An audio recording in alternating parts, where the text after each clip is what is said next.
Kwa majina naitwa Priscilla, mkaaji wa Kayole Central, wa Mheshimiwa MCA Jeremiah Demedu Mofaya. Hapa tuko Busia Road.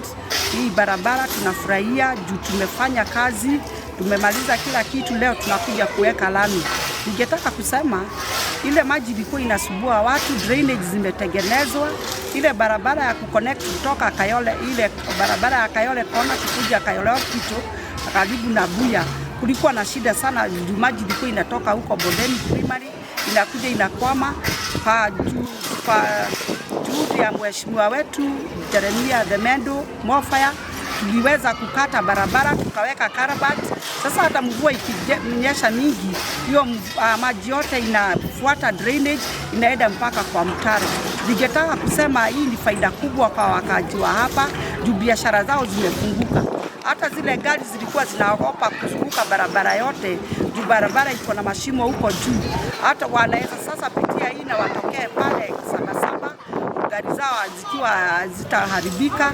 Tena tumefurahia hata vijana wa hii area wamesema hizo siku tumetengeneza hii barabara wamepata riziki juu tuliajiri vijana wetu na wametufurahisha juu wamefanya kazi mzuri. Hata zile barabara zingine zimebaki through our MCA Jeremiah Demedu Mofaya tutaifanya maendeleo itaingia Kayole Central, na vijana wetu wakati tunafanya hivyo watakuwa wanapata kazi mzuri.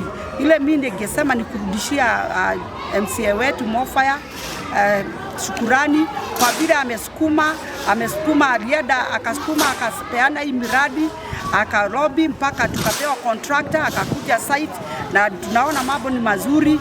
Hata mkiangalia nyuma yangu mnaona mabiashara wa mama vile wako huko wamefurahi juu wanasema sasa biashara zao zimefunguka, hakuna kufunga biashara juu ya maji, na wanasema mheshimiwa wetu Jeremiah Demedu abarikiwe sana na endelea kufanya kazi hivyo.